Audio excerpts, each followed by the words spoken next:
이강인이 크리스탈 팰리스와 연결됐습니다. 프랑스 매체 스포르트는 파리 생제르맹에서 벤치로 밀려난 이강인이 이적을 고려 중이다. 이에 팰리스는 이강인 영입전에서 강하게 밀어붙이고 있다. 이미 경쟁 구단들보다 한 발 앞서 나가고 있다라고 보도했습니다. 어쩔 수 없이 팀을 떠나야만 한다. 당장 다가오는 2026 피파 북중미 월드컵을 위해서라도 출전 시간을 확보해야 하는데요. 다행히도 PSG는 이강인에게 미련이 없는 것 같습니다. 레퀴프는 이강인과 곤살로 하무스는 다음 시즌 팀 구상에서 제외된 것으로 보인다. 두 선수 모두 여름 이적 시장에서 새로운 구단을 찾을 수 있도록 허가를 받았다라고 전했습니다. 현재까지 가장 유력한 행선지는 이탈리아의 나폴리였습니다. 풋볼 이탈리아는 나폴리는 이강인의 상황을 주시하고 있다. 이는 흡이차 크바라츠헬리아가 PSG로 이적하면서 생긴 공백을 이강인으로 메우겠다는 의미다라고 설명했습니다. 칼치오 나폴리24는 이강인의 연봉은 걸림돌이 될 수 있다. 그는 연봉 700만 유로 약 108억 원을 받고 있다. 하지만 나폴리는 일정 수준 이상의 연봉 지출도 검토 중이다. 이강인은 매우 기술적이고 유연한 공격 자원이다. 나폴리의 스타일과도 잘 어울린다는 평가를 받고 있다라고 이야기했습니다. 그런데 여기에 팰리스까지 가세한 상황인데요. 스포르트는 팰리스는 PSG의 이강인에게 큰 투자를 할 준비가 되어 있다. 그는 여러 포지션을 소화할 수 있다. 이에 코칭 스태프의 관심을 끌고 있다. PSG가 요구하는 3천만 유로 약 468억 원을 지불할 의향이 있다라고 밝혔습니다. 영입에 매우 진지한데요. 매체는 이강인 영입 경쟁은 치열하다. 아스널, 맨체스터 유나이티드, 나폴리, 아틀레티코 마드리드 역시 이강인에게 관심을 보이고 있다. 하지만 팰리스는 출전 시간과 중요한 역할을 약속함으로써 경쟁 구단들과 차별화를 시도하고 있다라고 주장했습니다. 올리버 글라스너 감독과도 잘 맞을 것이라는 주장입니다. 런던 월드는 이강인은 단순한 공격 자원이 아니다. 윙어, 중앙 미드필더, 심지어 풀백 자리까지 소화할 수 있다. 이러한 전술적 유연함은 글라스너 감독의 전술 플랜의 안성맞춤이다. 그의 멀티성은 팰리스에 있어 큰 자산이 될 수 있다라고 내다봤습니다. 메시는 바르셀로나와 눈물로 이별하며 이적한 곳이 파리 생제르맹이었습니다.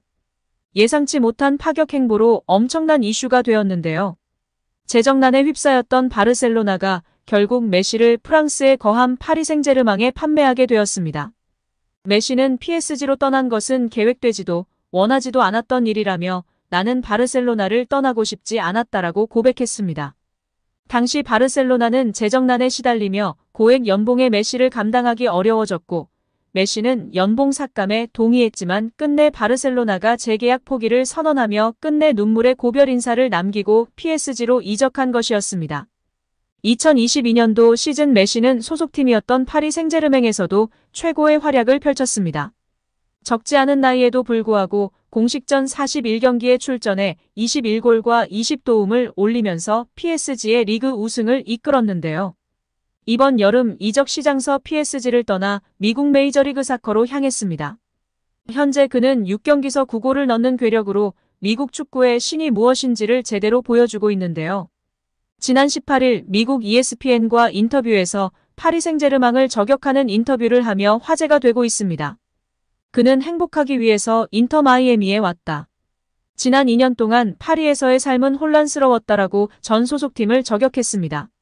이어 그는 내가 이적을 택한 이유는 단 하나다. 행복하기 위해서다라면서 파리에서 복잡한 2년을 보낸 후 다시 내 커리어를 즐길 수 있게 됐다고 말했습니다. 실제로 메시는 PSG에서 수준 이하의 대우를 받았다. 월드컵 우승 직후 팬들의 협박에 시달리거나 가족이 야유와 욕설을 듣는 상황에 놓이기도 했습니다. 심지어 일부 팬들은 파리의 메시의 가족이 사는 주택을 향해 시위를 벌이기도 했다. 여러모로 메시의 입장에서는 악몽과도 같았던 경험들이었습니다. 메시는 이제 우리 가족과 나는 우리를 행복하게 만들고 대우해주는 곳에 살고 있다. 단순히 축구를 넘어서 일상생활에서도 우리를 존중하는 곳이라고 강조했습니다. 파리 생제르맹 서포터즈는 과격한 것으로 매우 유명합니다. 큰 사건을 치르고 잠잠해진 것이 요즘인데요. 그래도 무시 못할 수준입니다. 최근에도 네이마르가 부상 및 부진할 때 네이마르의 집 앞까지 찾아가 항의하고 시위한 것은 유명한 일화 중 하나입니다. 파리 생제르맹의 골수팬이자 방송인이기도 한 파비앙은 이강인 같은 선수는 팀을 위해 헌신하고 많이 뛰고 팬들을 존중하는 선수이기 때문에 무척이나 사랑받을 것이라고 이야기하기도 했는데요. 파리 생제르맹에서 맹활약 중인 이강인 선수를 객관적으로 평가한 지표가 축구 커뮤니티에서 화제가 되고 있습니다. 파리 생제르맹에서 뛰었던 선수들 중 한 경기에서 키패스 7회 이상 기록한 선수는 총 4명입니다. 모두가 알만한 월클인 선수들밖에 없습니다. 네이마르, 디마리아, 메시, 사라비아 선수인데요. 이 중 네이마르는 3회나 기록할 정도로 파리 생제르맹에서 키패스를 뿌리는 역할을 담당했었습니다. 그리고 이제 이강인 선수가 추가되었습니다. 심지어 이번 시즌만 2번째입니다. 지난 2024년 시즌에서 키패스 7개를 기록했고 올 시즌 생테티엔전에서 키패스 7개를 기록하며 네이마르 선수에 이어 2번째로 많은 한 경기 키패스 7회 기록 선수가 되었습니다. 홈에서 쿠웨이트를 상대로 기분 좋은 대승을 거뒀습니다. 이후 인터뷰에 나선 이강인은 소신과 앗을 중간에 걸친 발언으로 팬들의 설왕설래를 불렀습니다. 경기 후 홍명보 감독과 함께 인터뷰를 나선 선수는 승리의 주역 중 한 명인 이강인이었습니다. 이강인은 이 자리에서 논쟁의 여지가 있는 인터뷰를 남겨 눈길을 끌었는데요. 경기장 분위기 때문이었습니다. 홍명보 감독은 한국 축구대표팀 지휘봉을 잡은 후 그라운드에 나설 때마다 팬들의 야유와 마주쳐야 했습니다. 불공정 선임 논란 때문이었습니다. 기존의 프로팀 울산을 이끌던 홍명보 감독은 대표팀 지휘를 맡고 싶지 않다는 의사를 밝혔지만 이임생 이사와의 비공식적 면담 이후 마음을 돌려 대표팀 감독에 올랐습니다. 이 과정에서 대한축구협회의 엉성한 행정력이 그대로 노출됐습니다. 특히 박주호 전 축구협회 전력강화위원은 자신의 유튜브를 통해 감독 선임 과정에 대한 충격적 진실을 모두 폭로하며 크게 주목받았습니다. 이후 축구협회 관계자들은 국회 감사에 불려가는 등 한바탕 흔들리고 체제 개혁 이야기가 끊임없이 불거졌습니다.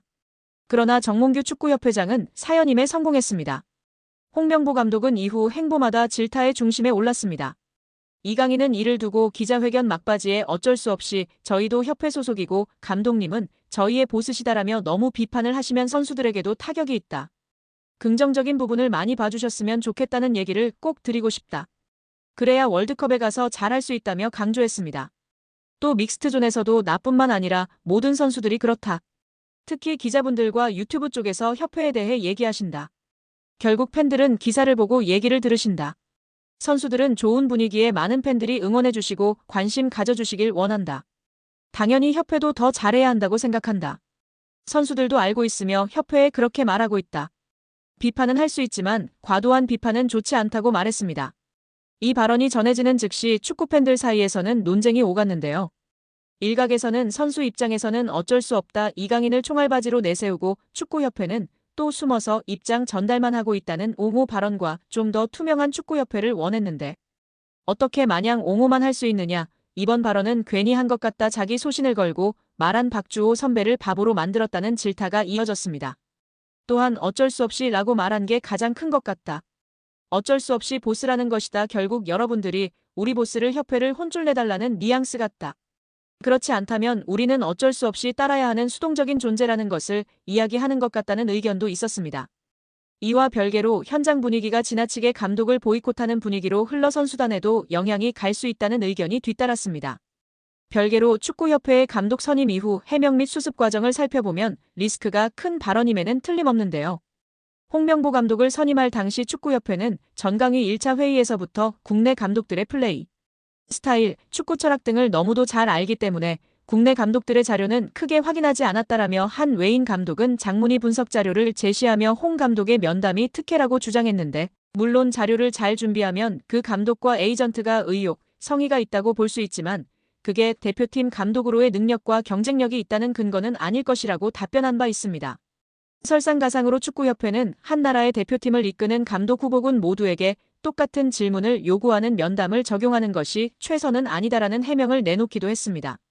한 나라의 대표팀을 이끄는 감독을 뽑는 과정은 그 어떤 절차보다도 공평하고 모두에게 똑같고 일관적이어야 합니다. 또 박주호 전 위원의 폭로의 명예훼손이 아닌 비밀유지 서약을 이유로 대며 법적 조처를 언급하던 축구협회입니다. 끝내는 이마저도 불발됐습니다.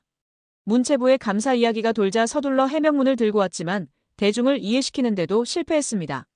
그럼에도 정몽규 협회장 체제는 이어지고 있으며 뚜렷하게 바뀐 부분은 현재로서는 없습니다. 해오던 사람이 계속해서 자리를 지키며 현상을 유지하고 있습니다.